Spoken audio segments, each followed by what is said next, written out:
चांगले काम करताना बदनामी झाली तरी घाबरू नका, कारण बदनामीची भीती त्या लोकांना असते ज्यांच्यामध्ये नाव कमवायची हिंमत नसते. लोकांचं काय, लोक तर कशात पण चुका काढतात.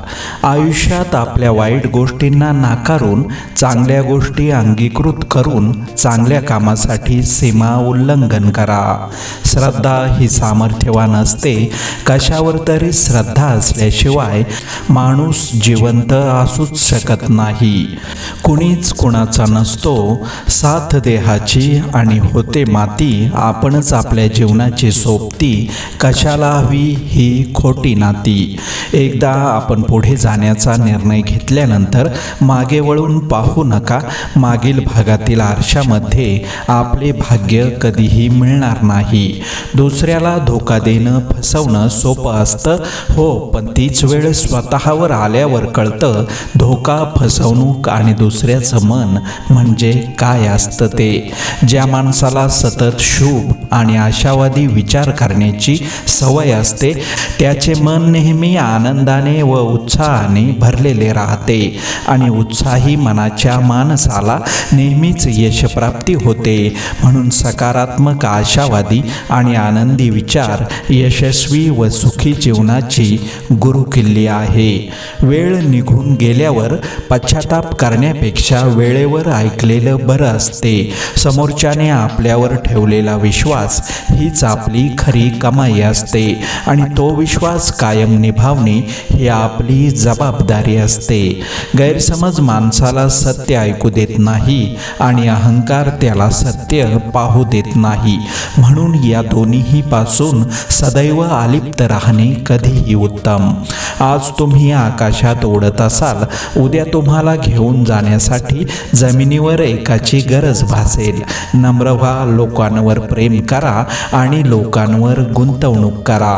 आयुष्यात असे काही लोक असतात जे नावापुरतं आपल्याला आपलं मानतात. बाकी त्यांचं जग वेगळंच असतं आणि आपण उगाच त्यांना आपलं मानत असतो. चांगल्या लोकांच्या वाट्याला नेहमीच सगळं सर्वोत्तम येतं असं नाही, पण जे वाट्याला येतं त्यातलं सर्वोत्तम शोधून ते आयुष्य साजरं करतात. यालाच आयुष्य म्हणायचं. आपल्या माणसाला आहे तसं स्वीकारणं आणि आपल्या दोन्ही हातांनी आपल्या सर्वस्वाने त्याच्यावर प्रेमाचा वर्षाव करणं हीच आहे जीवनाची परिपूर्ण परिभाषा. प्रशंसा ही चेहऱ्याची नव्हे तर चारित्र्याची व्हायला हवी, कारण चांगला चेहरा सजवायला काहीशी मिनिटे लागतात, पण चांगले चारित्र्य बनवायला संपूर्ण आयुष्य. धावणाऱ्या वेळेसोबत बदलत गेलं की आयुष्यातील बऱ्याच गोष्टी स्थिर राहतात. कष्ट आणि संकट हे मनुष्याला शिक्षण देणारे श्रेष्ठ गुण आहेत. जे धैर्याने त्यांना सामोरे जातात ते यशस्वी होतात.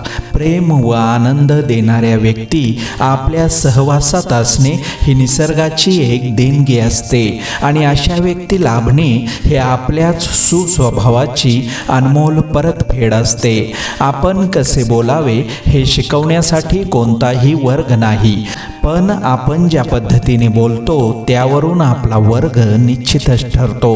मन आणि छत्री यांचा उपयोग तेव्हाच होतो जेव्हा ते उघडले जातात, नाहीतर ते ओझे कायम बाळगावे लागते. पुस्तकाने माणसाचं मस्तक सशक्त होतं. सशक्त झालेलं मस्तक कुणाचं हस्तक होत नसतं आणि हस्तक न झालेलं मस्तक कुठेही नतमस्तक होत नसतं. कुणाचीही ताकद तो किती मोठा आहे यावर कधीच अवलंबून नसते. अहो, जो डोळ्यांनी दिसत नाही अशा एका सूक्ष्म जीवाने अख्ख्या जगाला वेठीस धरलंय. प्रत्येक गोष्ट मनासारखी होत नसते, म्हणून सुखापेक्षा समाधान शोधा. आयुष्य खूप आनंदात जाईल. कधी कधी तुम्ही सर्वोत्कृष्ट आहात हे सिद्ध करण्याचा प्रयत्न करणे म्हणजे तुमच्या स्वाभिमानाचा अपमान होतो. तुमची कौशल्य, गुण आणि योगदान समजून घेण्यासाठी इतर लोकांच्या पातळीवर स्वतःला खाली आणण्याची गरज नाही. चित्ता त्याचा वेग शिकार करण्यासाठी वापरतो. आपण कुत्र्यांपेक्षा अधिक वेगवान आणि बलवान असल्याचे सिद्ध करण्यासाठी नाही. ज्यांच्याकडे तुमच्या मूल्यांची व ताकदीची योग्य किंमत करण्याचे कौशल्य नाही, अशा लोकांसमोर तुमचे मूल्य सिद्ध करण्यात तुमचा वेळ आणि शक्ती वाया घालवू नका. अडचणी आयुष्यात नव्हे तर मनात असतात. ज्या दिवशी मनावर विजय मिळवाल त्या दिवशी आपोआप मार्ग निघेल.